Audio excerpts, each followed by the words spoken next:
The alarm screamed across the bridge of the alien patrol ship.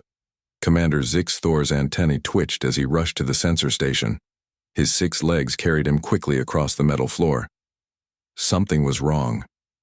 Very wrong. Report, he clicked, in his native language, which the translator converted to Galactic Standard. The young sensor operator looked terrified. Commander, we have a contact inside the Forbidden Zone. Zix Thor felt his blood turn cold. Nothing could survive in the Forbidden Zone. For 3,000 years, the Galactic Council had warned every species to stay away from that region of space. Ships that entered never came back. The gravitational forces would crush any vessel. The temporal distortions would tear apart the fabric of reality itself. It was death. Check your equipment, Zix Thor ordered. It must be a malfunction. The operator's hands shook as he worked. I've checked 3 times, sir. The readings are real. There's a ship in there, not just at the edge. Deep inside, in the core region where the distortions are strongest. Zix Thor moved to see for himself. The screen showed a clear signature. A ship was moving through the Forbidden Zone, and it wasn't struggling. It was maneuvering with purpose, as if the deadly space around it was no more dangerous than empty vacuum. Can you identify the vessel? Zix Thor asked. The operator worked his controls. Then he stopped. His face went pale, which was difficult for his species. Sir, you need to see this. The identification data appeared on the main screen. Zix Thor read it twice, certain he was mistaken. But the data was clear. The ship was human. That's impossible, Zix Thor whispered. Humans are barely capable of basic space travel. They only joined the Council 20 years ago. They don't have the technology for this. But the evidence was right in front of him. The ship's signature was definitely human. The design matched their known vessels, and it was operating in a place where even the most advanced Council ships would be destroyed in minutes. Move us to the edge of the zone, Zix Thor commanded. Maximum safe distance. I want visual confirmation. The patrol ship moved carefully. No one wanted to get too close to the Forbidden Zone. Even being near it made the crew nervous. They had all heard the stories. Hundreds of ships lost. Thousands of lives ended. The zone was a grave marker for ambition and curiosity. The visual sensors locked onto the human ship. It was smaller than Zix Thor expected. An exploration vessel, not a warship. The hull was smooth and dark, with markings that identified it as the HSS Frontier. As they watched, something incredible happened. A massive gravitational rift opened directly in the Frontier's path, the kind of rift that would pull a normal ship apart like paper. Zix Thor held his breath, waiting for the human vessel to be destroyed. Instead, the Frontier adjusted its course slightly and flew straight through the rift. The ship didn't shake. It didn't struggle. It simply passed through as if the deadly anomaly was nothing more than a gentle breeze. By the ancient stars, someone whispered on the bridge. Zix Thor immediately opened a channel to Council High Command. His superior, Admiral Krenth, appeared on the screen. The reptilian officer looked annoyed at being disturbed. This better be important, Commander, Krenth hissed. Sir, we have a situation. A human vessel is operating inside the Forbidden Zone. Krenth's expression changed from annoyance to disbelief. That's not possible. Your sensors are malfunctioning. I have visual confirmation, sir. The ship is the HSS Frontier. It's moving through the core region with no apparent difficulty. Send me the data immediately, Krenth ordered. Zix Thor transmitted everything. He watched Krenth's face as the Admiral reviewed the information. The disbelief turned to shock, then to something like fear. Continue observing, Krenth said. Do not approach. Do not make contact. I'm convening an emergency council session. This changes everything. The channel closed. Zix Thor turned back to watching the human ship. More of his crew had gathered around the displays. Word was spreading through the ship. Everyone wanted to see the impossible thing happening before their eyes. The Frontier continued its journey through the zone. It navigated around stellar fragments that moved faster than weapons fire. It adjusted course to avoid temporal bubbles that could trap a ship in frozen time forever. Every movement was precise and confident. They've done this before.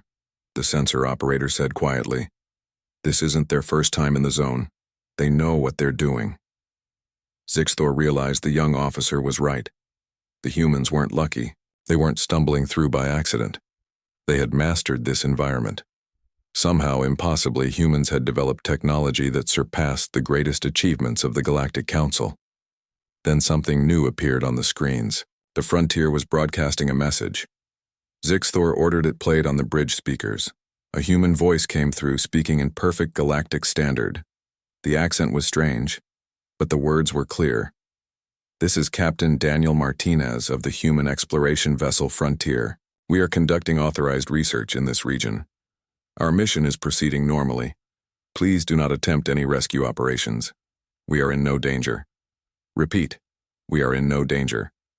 To any vessels observing, maintain safe distance from the zone perimeter. We will exit in approximately 48 hours. Frontier out. Silence filled the bridge. Then one of the crew members started laughing. It wasn't a happy laugh. It was the laugh of someone who had just realized their entire understanding of the universe was wrong. Did he just say, the crew member managed, did he just warn us not to try rescuing them? Another crew member shook her head. They think we might be foolish enough to enter the zone to help them. They're worried about us. The irony was almost painful. For 3,000 years, the Galactic Council had been the advanced civilization. They had explored the galaxy. They had uplifted younger species. They had set the rules and boundaries of known space. And now, here were the humans, the newest, members of the Council, the species everyone thought was primitive, casually operating in a region the Council had declared impossible to navigate. Zixthor made a decision. Send a message to Council High Command. Tell them we need as many observation ships as possible. Scientists, military analysts, technology experts. Everyone needs to see this. Sir? The communications officer asked. The Council won't believe our reports. They'll say we're exaggerating or confused. They need to see it with their own eyes. The humans have just changed the balance of power in the galaxy, and they did it so quietly that no one noticed until now. As the patrol ship maintained its position, more Council vessels began to arrive. Word was spreading through the fleet networks. Ships diverted from their patrol routes to witness the impossible sight. Within hours, dozens of vessels from different species had gathered at the edge of the Forbidden Zone. They all watched the human ship continue its work. The Frontier moved with grace and purpose through space that should have killed it instantly. And deep in his heart, Zixthor felt something he had never expected to feel about humans. Fear, not fear of weapons or aggression. Fear of being left behind. Fear of obsolescence. The humans had achieved something remarkable, and they had done it without asking permission or seeking help. What else were they capable of? What other impossible things had they quietly mastered? The Frontier continued its journey through the Forbidden Zone, unaware that it had just shaken the foundations of galactic civilization. Or perhaps Zixthor thought they knew exactly what they were doing. Perhaps this was only the beginning. The council chamber was full. Representatives from 40 different species sat in their designated seats, all talking at once. The noise was incredible. Counselor Velnara, an avian species with bright blue feathers, called for order. Her voice cut through the chaos like a blade. Silence. We will have order. The chamber quieted. Every eye turned to the massive display screen at the front of the room. The video showed the HSS Frontier moving through the Forbidden Zone. The footage was incredible and terrifying at the same time. This is unacceptable, declared Counselor Throm, a large being covered in thick fur. The humans have violated the Treaty of Safe Passage. No new species may enter restricted zones without Council supervision. They must be punished. Murmurs of agreement rippled through the chamber, but not everyone agreed. Some counselors looked more curious than angry. Velnara raised her wing for silence. The human delegation has been summoned. They will answer for this violation. The doors opened. Admiral Patricia Hughes walked into the chamber, followed by 2 aides. She wore her human military uniform, dark blue with silver insignia. Her gray hair was pulled back severely. Her face showed no emotion as she walked to the speaking platform. She did not look afraid. That bothered many of the counselors. Admiral Hughes, Velnara began, You are here to answer for a serious violation. The vessel HSS Frontier is currently operating in the Forbidden Zone. This is against Council law. Explain yourself. Patricia looked up at the assembled counselors. Her voice was calm and clear. The Frontier is on a legitimate scientific mission, authorized by Earth's government. We are breaking no laws.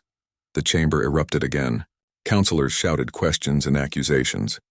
Patricia waited patiently for the noise to die down. Velnara spoke again. Admiral, the Forbidden Zone is restricted for good reason. Hundreds of ships have been lost there. How did you acquire technology capable of surviving such an environment? Patricia smiled slightly. We built it ourselves. Impossible, Throm roared. Your species has been in space for barely a century. We have been exploring the galaxy for thousands of years. You cannot have surpassed our technology in such a short time. And yet, Patricia said simply, our ship is in the zone right now, working, conducting research, while your ships watch from a safe distance. The truth of her words stung. Several counselors looked away. Velnara leaned forward. We demand proof of your technology. We demand complete specifications of your vessels, and we demand the immediate recall of the Frontier. No, Patricia said. The single word hung in the air. No one ever said no to the Galactic Council. Not directly. Not like this, excuse me. Velnara's feathers ruffled with anger. The Forbidden Zone is not Council territory, Patricia explained. You declared it forbidden because you couldn't navigate it. That was your choice. But that doesn't give you authority over those who can navigate it. We will not share our technology specifications. That is our right as a sovereign species. And we will not recall the Frontier. The mission will continue as planned. Throm stood up, his massive body shaking with rage. This is outrageous. You will obey Council authority. We will obey Council law, Patricia corrected. And we are not breaking any laws. The Treaty of Safe Passage restricts new species from entering zones designated as Council territory. The Forbidden Zone was never claimed as territory. It was simply declared off-limits. Those are very different things. Velnara realized the human was right. The legal language was clear. The Council had never claimed the Forbidden Zone as territory, because doing so would have required them to patrol and manage it.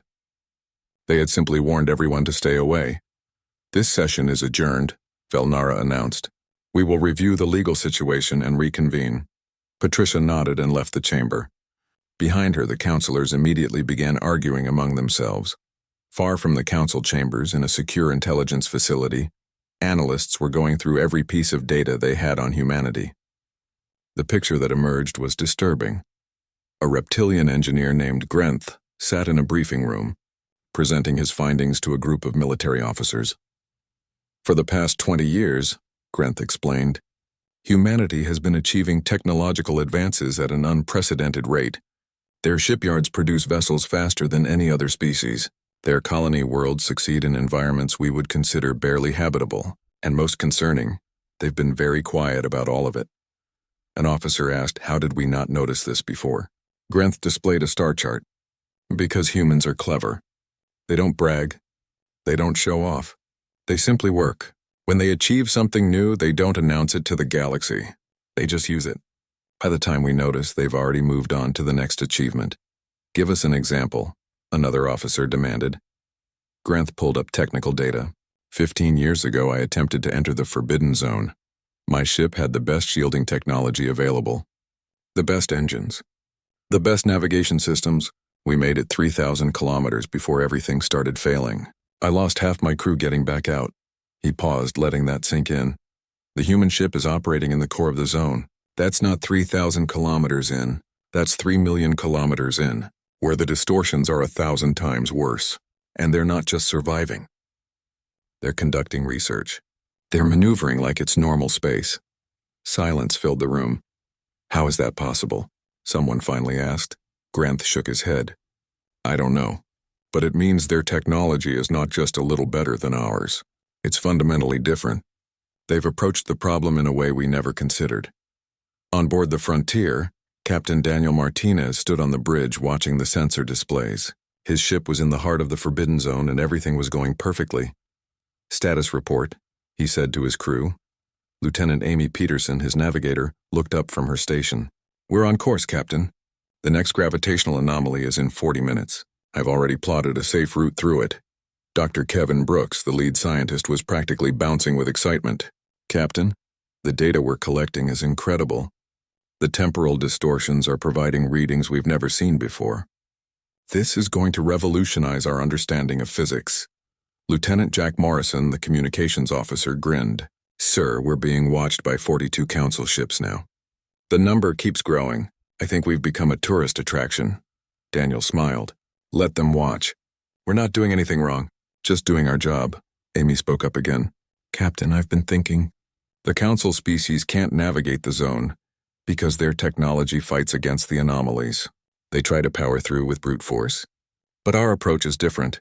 We work with the distortions, not against them. That's what happens when you develop technology independently," Kevin added. "The council species all learned from each other. They built on each other's designs, so they all have the same basic approach. But humans developed everything ourselves. We came at the problems from a completely different angle." Daniel nodded. "And now they're realizing that sometimes the new student knows things the old teachers never learned." Jack suddenly sat up straight at his station. "Captain, incoming transmission." It's marked urgent. From deep in the zone, Daniel frowned. "We're the only ones in the zone." "That's what I thought too, sir. But this signal is coming from the core region. It's a distress call." The bridge went quiet. Daniel moved to Jack's station and listened to the transmission. It was weak and distorted, but the message was clear. A council ship called the Seeker of Truth was in trouble. They had been trapped in the zone for 5 years. They had survivors, and they were dying. Daniel looked at his crew. They all knew what this meant. The council ships at the edge of the zone couldn't help. They couldn't even get close. Only the Frontier could reach the stranded vessel. "Set a course," Daniel ordered. "We're going to get them." "Sir," Amy said quietly, "the council won't believe we can do this. They'll think we're committing suicide." Daniel smiled grimly. "Then let's prove them wrong, again." The Frontier turned deeper into the forbidden zone. Every sensor on the council observation ships tracked its movement. The humans were heading toward the most dangerous part of the zone, where space itself seemed to break down. Commander Zixthor watched from his patrol ship. He opened a channel to the Frontier even though he knew it was probably useless. "Human vessel Frontier, this is Commander Zixthor of the Council Patrol. We received the same distress signal. Do not attempt a rescue. That region is absolutely fatal. You will die." Captain Daniel Martinez's voice came back immediately, calm and steady. "Commander, we appreciate your concern, but we're the only ones who can help. We're going in." "You don't understand," Zixthor insisted. "The Seeker of Truth has been missing for 5 years. If anyone survived, they're beyond help now." "Then we'll bring back their bodies," Daniel replied. "No one gets left behind." Frontier out. The channel closed. Zixthor could only watch as the human ship accelerated into the zone's heart. On the Frontier's bridge, Lieutenant Amy Peterson was completely focused on her navigation console. Her fingers moved across the controls with practiced precision. The route she was plotting would have seemed impossible to any other navigator.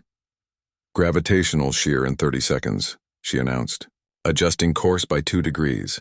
The ship responded smoothly to her commands. The crew felt a slight pull as they passed through the dangerous region, but it was no worse than a mild turbulence. Chief Engineer Susan Taylor monitored her systems from the engineering deck. The Frontier's engines and shields were working harder than normal, but everything was within acceptable limits.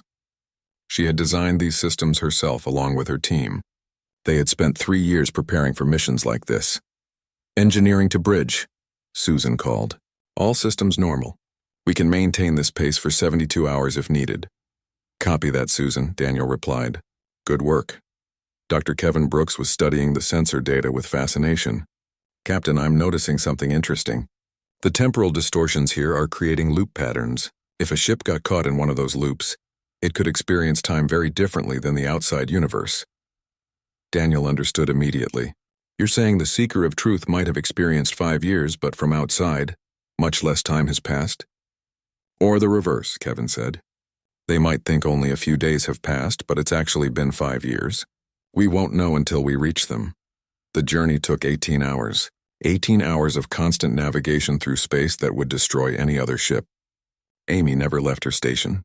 She ate and drank at her post, her eyes never leaving the displays. She was in her element, dancing the ship through impossible geometries. Finally, the Seeker of Truth appeared on their sensors. The alien ship was in terrible condition. The hull was scarred and broken in places. It was caught in what looked like a bubble of twisted space rotating slowly in place. Lights flickered on and off inside the vessel. "Life signs?" Daniel asked. Jack checked his sensors. 73, sir. All weak but alive. Get us as close as possible. Susan, prepare for docking procedures. Captain, Susan's voice came back. Standard docking won't work. The temporal field around their ship is unstable. If we try to dock normally, we might get caught in the same loop. What do you suggest? Give me an hour. I think I can match our quantum signature to theirs, create a stable bridge between the ships. But I've never tried this before. You've got your hour, Daniel said. Take whatever time you need to do it right. Commander Ryan Carter assembled his Marine team in the docking bay. They would be the boarding party, responsible for getting the survivors off the Seeker of Truth. Ryan had been a Marine for 15 years, but this was unlike any mission he had trained for. Listen up, he told his team. We don't know what we're going to find over there. The crew has been trapped for 5 years. They might be injured, sick, or traumatized. We treat them with respect and care. Our job is to get them out safely. His team nodded. They were ready. Susan worked her engineering magic. She reconfigured the Frontier's shield generators to create a matching frequency with the temporal field. It was delicate work, like tuning an instrument while someone was playing it. One wrong calculation and both ships could be destroyed. Almost there, she muttered to herself. Just a little more. After 90 minutes, she had it. A stable bridge formed between the two ships, a corridor of normal space through the chaos. Bridge, this is engineering. We have a stable connection. It should hold for at least 6 hours. Excellent work, Susan. Ryan, you're clear to board. Ryan led his team through the connection. The moment they crossed onto the Seeker of Truth, they could feel the difference. Time felt strange, like walking through thick water. But the connection held. What they found inside broke their hearts. The crew of the Seeker of Truth had maintained discipline despite their nightmare. They had rationed food and water. They had kept their systems running as long as possible. They had held on to hope even when it seemed impossible. Dr. Cora, the mission leader, met Ryan at the airlock. She was a crystalline species, her body made of a material that looked like living glass. Cracks ran through her structure, signs of the stress she had endured. You came, she whispered. We knew someone would eventually see our signal, but we didn't think anyone could reach us. We're humans, Ryan said simply. We don't leave people behind. Can you walk? Most of us can. Some will need to be carried. Then let's get everyone to the frontier. The evacuation took 4 hours. Ryan's team moved the survivors carefully, making sure everyone made it across the strange bridge between ships. Some of the aliens were unconscious. Others were too weak to walk. But one by one, all 73 survivors made it to safety. Physician Linda Hayes and her medical team were ready. They had set up emergency treatment areas all over the frontier. As the survivors came aboard, Linda and her staff worked quickly to assess and treat their conditions. Linda had never treated most of these species before. Human medical training focused on human biology, with only basic information about aliens. But she adapted quickly, using her scanners to understand each patient's needs. This one has a dual circulatory system, she noted about one patient. We need to support both hearts. This species breathes methane, not oxygen, a nurse called out. Getting a specialized breather now. It was chaos, but organized chaos. Every member of the medical team did their job with skill and dedication. Lives were saved that any other species would have considered lost. On the Seeker of Truth's bridge, Kevin was downloading the ship's logs. The data would help them understand what had happened. But more importantly, it might provide evidence of why the ship had entered the zone in the first place. Finally, everyone was aboard the frontier. The last person across was Dr. Cora herself. She refused to leave until all her crew were safe. That's everyone, Captain, Ryan reported. Good work. Susan, release the connection. Let's get out of here. The journey back to the zone's edge took longer with the extra passengers. Daniel refused to take risks with so many lives at stake. They moved carefully, methodically, using the safest routes Amy could find. 24 hours after beginning the rescue, the frontier emerged from the Forbidden Zone. 42 council ships were waiting, and this time they weren't just observing. They were cheering. Medical ships moved forward immediately to take the survivors. The aliens were transferred carefully, with human medics providing detailed information about their treatment. But before Dr. Cora left the frontier, she asked to speak with Captain Daniel Martinez privately. They met in his ready room, just the two of them. "Captain," she began, her voice heavy with emotion, "I need to tell you something that changes everything." Daniel waited. "The Seeker of Truth didn't enter the Forbidden Zone by accident. We were sent here, deliberately, by members of the Council who wanted us to die." Daniel stared at Dr. Cora. The crystalline alien stood before him, her body still showing cracks from her ordeal. But her eyes were clear and determined. "Explain," Daniel said simply. "5 years ago, my team was ordered to survey the Forbidden Zone. We thought it was a scientific mission. We were told to collect data from the edge regions. But our orders came from Counselor Drathmore himself. When we arrived, he transmitted new coordinates. Much deeper into the zone than originally planned?" Cora's voice shook slightly. "We questioned the orders. He told us they came from the highest levels of the Council. That it was vital research. We trusted him. We entered the zone and immediately encountered problems. It was like the zone was worse than all the data suggested. Then we got caught in the temporal loop. You said he wanted you to die. Why?" "Because the Forbidden Zone isn't empty, Captain. There are facilities deep inside. Secret bases conducting illegal research. Drathmore and his allies have been harvesting rare materials from the zone for decades. They keep it forbidden so no one else can access the resources. Any ship that gets too close is either destroyed or disappears." Daniel felt cold. "How many ships?" "We found records before our systems failed. At least 30 vessels over the past 50 years, all declared lost to accidents. But they were murdered, Captain, and their crews are probably still alive, held prisoner so they can't reveal the truth. Why would Drathmore risk sending you? To maintain the lie. Every few years, a ship needs to enter the zone and fail. It reinforces the danger, keeps everyone away. We were supposed to die quickly, but we survived longer than planned. The loop saved us and trapped us at the same time." Daniel stood up. "We need to get this information to people who can act on it. It won't be easy. Drathmore has allies throughout the Council, powerful allies who profit from the illegal operations. They'll try to discredit us. They'll say I'm traumatized, that I'm imagining conspiracies. Then we'll need more than testimony," Daniel said. "We'll need proof." Admiral Patricia Hughes received Daniel's report 2 hours later. She sat in her office on Earth, reading the information 3 times to make sure she understood. Then she contacted Agent Kyle Foster, the best intelligence officer in the human fleet. Kyle was a quiet man with sharp eyes. He had spent 10 years gathering information on the Galactic Council, learning their politics and secrets. When Patricia explained the situation, he wasn't surprised.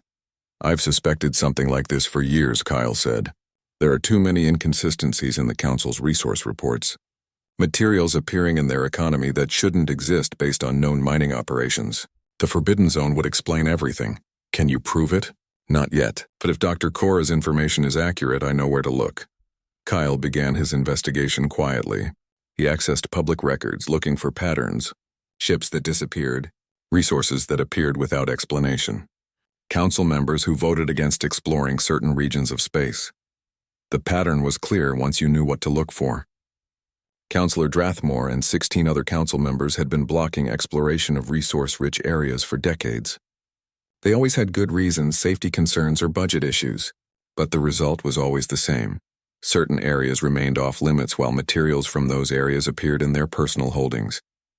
Meanwhile, Lieutenant Sophie Grant, the Frontier's security chief, was conducting her own investigation. She had noticed something odd in the maintenance records of human ships, small failures that seemed random but followed a pattern. Sophie was a former detective before joining the Space Service.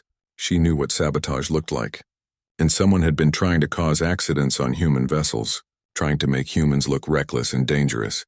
She traced the sabotage back to contractors hired by council members, the same council members who appeared in Kyle's investigation. "They're trying to build a case against us," Sophie reported to Captain Daniel. "Every failed system, every close call. They've been manufacturing evidence that humans are dangerous." Daniel contacted Patricia with all the information. The Admiral looked tired but determined. "We have testimony and circumstantial evidence," Patricia said, "but we need something concrete, something the Council can't deny." Kevin Brooks had been studying the data from the Seeker of Truth's computers.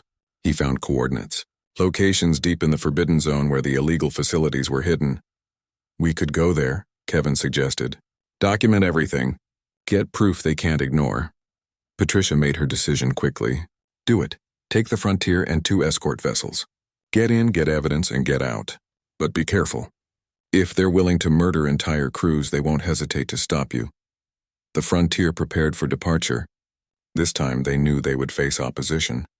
The conspiracy wouldn't allow them to gather evidence without a fight. Dr. Cora volunteered to return with them. 10 other survivors from the Seeker of Truth also volunteered. They wanted justice for what had been done to them. You don't have to do this, Daniel told them. You've been through enough. Cora shook her head. This is exactly why we have to do it. So no other crew suffers what we suffered. 2 days later, the Frontier and its escorts entered the Forbidden Zone again. This time, Lieutenant Jack Morrison received an encrypted message from an unknown source. Captain, you need to hear this. The message played on the bridge. A disguised voice spoke in Galactic Standard. They know you're coming. Drathmore has sent 20 warships to stop you. You will be outnumbered and outgunned, but the galaxy is watching. Millions saw you rescue the Seeker of Truth. Show them again what humans can do. Show them why you don't fear the Forbidden Zone. The evidence you need is at these coordinates, but you'll have to fight for it. Good luck, the message ended. Daniel looked at his crew. They all knew what this meant. Opinions? He asked. Amy spoke first. The zone is our advantage. Their heavy ships can't maneuver like we can. If we're smart about it, we can avoid most of the fighting. Susan added. Our ships aren't armed for combat. But we're fast and we're tough. As long as we don't try to fight directly, we have a chance. Ryan grinned. Besides, since when do Marines worry about being outnumbered? Kevin was already studying the coordinates from the message. Captain, this facility is built inside a collapsing star system. The temporal distortions are artificially enhanced. It's the perfect hiding place because no normal ship can get close. But we're not a normal ship, Daniel said. He looked around at his crew. These people had trusted him through everything. They had flown into the Forbidden Zone twice already. Now he was asking them to do it again, knowing they would face enemy warships. We don't have to do this, Daniel said. The Council should handle their own corruption. We've done enough. No, sir, Amy said quietly. We haven't. Those people in the facility, the prisoners from all those lost ships, they're still waiting for rescue. We're the only ones who can reach them. The rest of the crew nodded agreement. Daniel felt a surge of pride. This was why he loved his crew. They weren't the biggest or strongest. They weren't the most experienced. But they understood something fundamental that the Council had forgotten. Some things were more important than safety. Some causes were worth risking everything for. Then let's go remind the galaxy what courage looks like, Daniel said. All ships proceed to coordinates. And someone start recording. I want the whole galaxy to see this. The 3 human ships accelerated into the Forbidden Zone. Behind them, dozens of Council observation ships watched. Ahead of them, 20 warships were waiting. The final confrontation was about to begin. The 3 human ships moved through the Forbidden Zone like dancers in a deadly ballet. The Frontier led, with 2 escort vessels following close behind. Lieutenant Amy Peterson was navigating for all 3 ships, transmitting course corrections in real time. Enemy contact, Jack announced. 20 ships emerging from behind the stellar fragment at coordinates 479. Daniel studied the tactical display. The Council warships were big, powerful vessels. Each one could destroy the Frontier with a single direct hit, but they were slow and struggled to maneuver in the zone's chaotic space. All ships follow Amy's lead. Stay in the distortion fields. Make them work for every shot. The battle began not with weapons fire, but with movement. The human ships wove through gravitational anomalies that would crush the heavier warships. They skimmed past temporal bubbles that would trap the enemy vessels in frozen time. The Council warships tried to follow, but it was like watching elephants chase birds. They were powerful but clumsy. Every time they tried to get a clear shot, the human ships would slip through another impossible passage. They're getting frustrated, Jack observed. Starting to fire blind into the distortion fields. Let them waste their ammunition, Daniel said. Amy, how long until we reach the facility? 30 minutes at current speed, Captain. A blast of energy passed close enough to shake the Frontier. One of the warships had gotten lucky with a shot. Or maybe not lucky. Maybe they were getting better at predicting the human movements. They're learning our patterns, Amy warned. We need to change tactics. Agreed. Take us through the collapsing star system, the one even we've been avoiding. Amy's eyes widened. Captain, that's extremely dangerous even for us. I know, but they won't follow. They can't, Amy plotted the course. The Frontier and its escorts dove toward a dying star that was collapsing in on itself. Space twisted and bent around them. The hull groaned under stress. But Amy's navigation was perfect, threading them through the chaos. Behind them, the Council warship stopped at the edge of the collapsing system. They didn't dare follow. 15 minutes to facility, Amy reported, and we've lost our pursuit. But the celebration was premature. When they emerged from the star system, more warships were waiting. These were already positioned near the facility, ready to defend it. Captain, Jack said urgently, they're hailing us. It's Counselor Drathmore himself. The reptilian counselor appeared on screen. His scales were a deep green and his eyes burned with anger. Human vessel, you are in restricted space. Withdraw immediately or be destroyed. This isn't restricted space, Daniel replied calmly. This is the Forbidden Zone, which, as Admiral Hughes explained, is not Council territory. You know what we're protecting here. If you continue, you'll force us to act. We know exactly what you're protecting. Illegal weapons research, stolen resources, and 200 prisoners from ships you deliberately destroyed. Drathmore's expression changed. For a moment, fear crossed his face. Then it hardened into rage. You have no proof. Just the lies of a traumatized scientist. Then you won't mind us taking a closer look, Daniel said, unless you have something to hide. Dr. Kevin Brooks was already scanning the facility. His instruments cut through the concealing fields, revealing the massive structure hidden inside the collapsing star system. Weapons platforms, mining operations, and yes, life signs. Hundreds of them. Recording everything, Kevin said. Transmitting to every news network in the galaxy. You can't, Drathmore hissed. Stop them! The warships opened fire, but the human ships were already moving. Amy had predicted the attack and plotted escape routes through the zone's hazards. Ryan, prepare your team, Daniel ordered. We're going in. Sir, we can't dock with that facility while it's defended. We're not going to dock. Susan, prepare the emergency shuttles. We'll launch them directly into the facility's docking bay. It was an insane plan. The shuttles would have to cross through weapons fire, navigate the temporal distortions, and somehow reach the facility's docking bay without guidance systems that couldn't work in this environment. I'll pilot one. Amy volunteered immediately. You're needed on the bridge. No offense, Captain, but no one else can fly through these conditions. You need me in that shuttle if you want this to work. Daniel knew she was right. Take 10 Marines. Get in, find the prisoners, and get out. We'll cover you as best we can. 3 shuttles launched from the Frontier. Amy piloted the lead shuttle with Ryan and his Marines aboard. 2 other experienced pilots flew the other shuttles. The crossing was nightmarish. Weapons fire filled space around them. The shuttles were small and agile, but they had no shields. One hit would destroy them. Amy flew like her life depended on it because it did.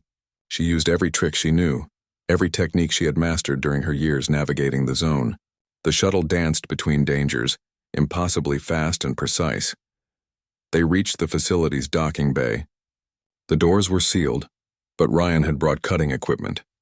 His Marines sliced through the door in 90 seconds. Inside, they found exactly what Dr. Cora had described. Prisoners from dozens of species held in cells deep inside the facility. Some had been there for years. All had been declared dead by the Council. Everyone out, Ryan shouted. We're getting you home. The prisoners didn't need to be told twice. They ran for the shuttles. Ryan's team organized the evacuation with military efficiency.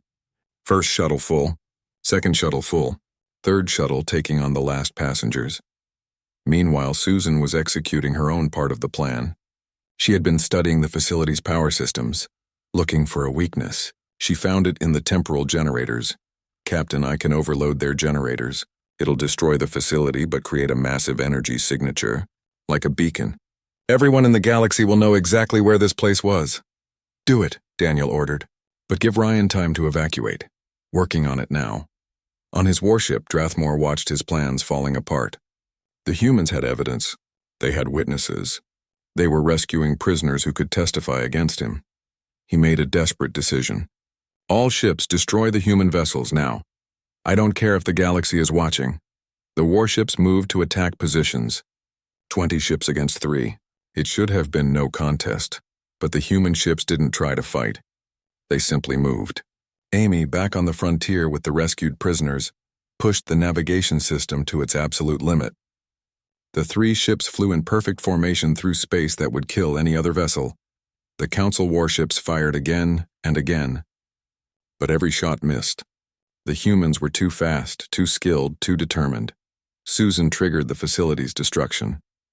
The explosion was massive, creating a pulse of energy that rippled through the zone.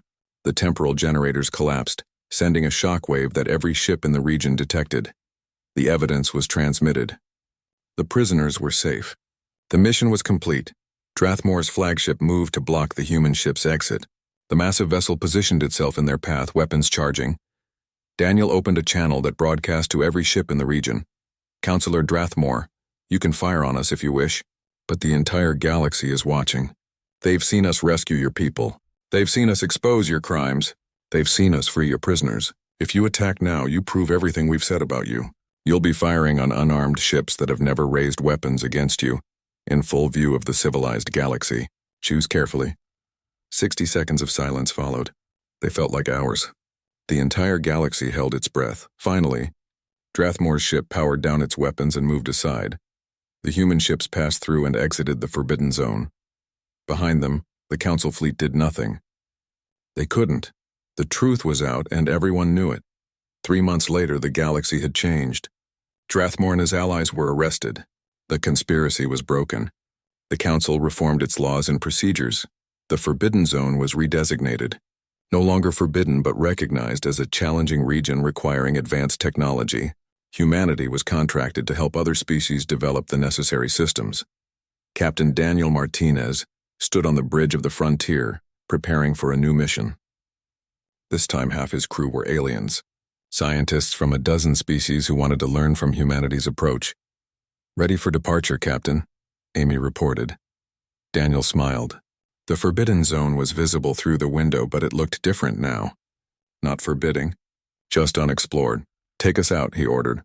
The frontier launched into space, heading for new adventures. Behind them, Earth's sun grew smaller. Ahead of them, the galaxy stretched out, full of possibility. Humanity had proven something important. Not that they were better than other species, but that different perspectives could solve impossible problems. That courage and compassion mattered more than technology. That sometimes the newest voice in the room had the most important things to say. The galaxy had spotted a human ship that defied explanation. And in doing so, they learned that the impossible was just the difficult that hadn't been attempted yet.